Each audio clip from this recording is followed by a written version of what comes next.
नमस्कार दोस्तों, जैसे मैं आज आपको बताऊंगा कि आज मैं फिर से जिया गौ सदन में आया हूं। कई बार पंचायत प्रतिनिधियों के साथ आया, गौ निरीक्षण किया, बहुत अच्छा साफ सफाई। आज हमारे साथ जिनकी हमें तलाश थी, तो यहाँ के संचालक गौ सदन के जो हैं संजीव चौहान जी, हमारे बड़े भाई। तो संजीव जी, सबसे पहले तो आपका हमारे साथ स्वागत है, जो आप इतना अच्छा जो गौ सदन चलाया है। धन्यवाद। जय श्री राम, जय गौ माता।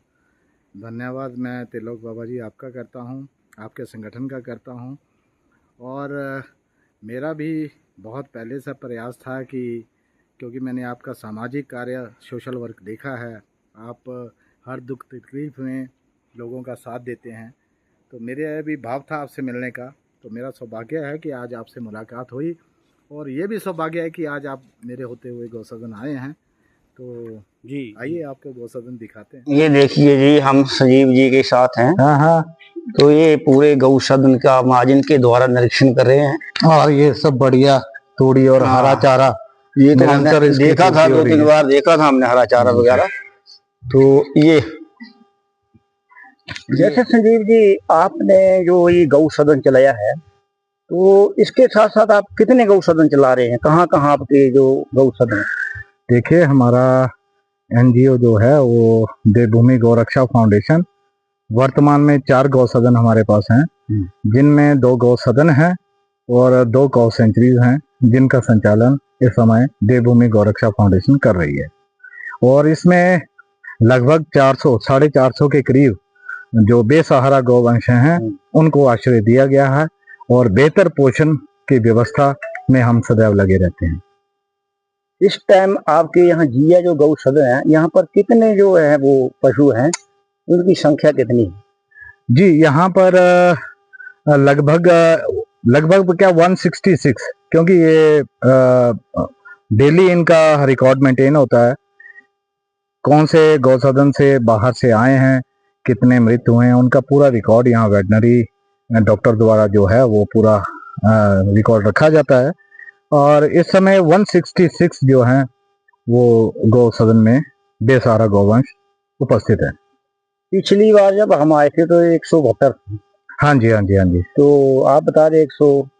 हाँ, इसमें ऐसा है, देखिए, एक तो थोड़ा हमें अभाव है इस समय, कंस्ट्रक्शन का काम भी थोड़ा लगाया है, क्योंकि हम कैपेसिटी बढ़ाने की कोशिश कर रहे हैं, क्योंकि यहाँ पर खुला चरने की जगह नहीं है।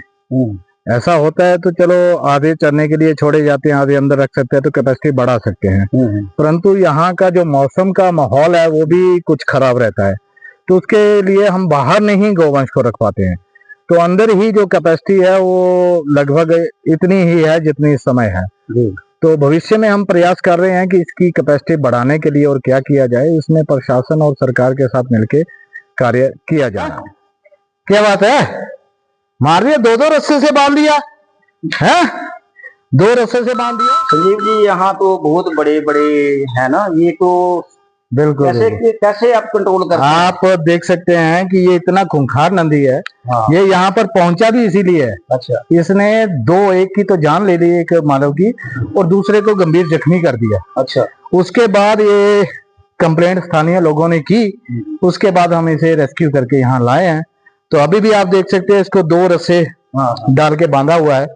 तो हमारे यहाँ के वर्कर जान पे, अपनी जान को हथेली पे रख के कार्य करते हैं। तो ये सिर्फ समाज को इनसे हानि ना हो और इनको है हमारा।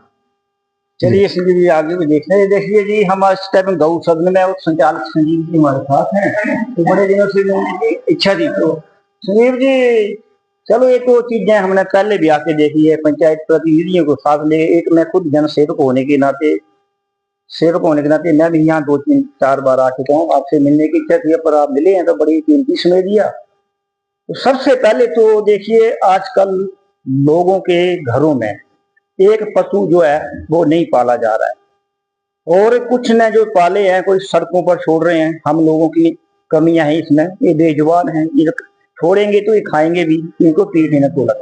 तो ये गौ सदन इतने बड़े आपने चलाए, तो इसके लिए सबसे बड़ा महत्वपूर्ण है तो ये कैसे मैनेजमेंट करते हैं, और क्या क्या परिस्थितियां, क्या क्या कठिनाइयां आपको आती हैं, इसके बारे में आप खोल के बताएं, ताकि सभी को पता लगे कि क्या क्या कठिनाइयां आती हैं, क्या क्या दिक्कतें आपको यहाँ आ रही हैं। देखिए, सबसे पहले तो मैं ये कह सकता हूँ कि ये जो गौ सेवा का कार्य है ना, ये गौ की कृपा से ही मिलता है, सौभाग्य से मिलता है, और इसमें जी जान लगानी पड़ती है। अगर आप कहें कि इसमें बहुत आपको धन संग्रह हो जाएगा, प्रॉफिट हो जाएगा, बिजनेस चल जाएगा, तो नहीं।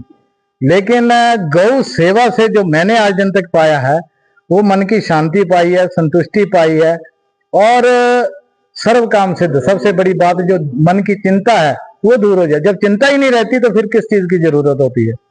तो ये जो है हमारे ग्रंथों में लिखा है कि गौ सेवा जो है वो सबसे ऊपर मानी गई है। तो समस्याएं बहुत आती हैं, अकेला कोई कुछ नहीं कर पाता। मेरे साथ भी मेरी देवभूमि गौरक्षा फाउंडेशन की पूरी युवाओं की टीम लगी हुई है।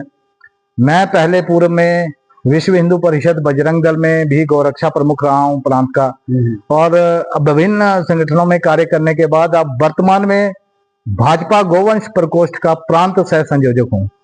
तो हमारा ध्येय यही है कि हम समस्त समाज को संगठित करके, एक बंदे का कार्य नहीं है गौ सेवा कार्य, इन समस्त गौओं को आश्रय देना एक का कार्य नहीं है। हम समस्त सनातनियों का ये दायित्व बनता है कि जिसे हम अपनी मां मानते हैं उसके प्रति अपना दायित्व भी समझें। तो समस्त समाज को जोड़कर गौ सेवा में लगाना और गौ को उसका उचित सम्मान कम से कम देवभूमि हिमाचल में दिलाना, ये देवभूमि गौरक्षा फाउंडेशन का लक्ष्य है। इसके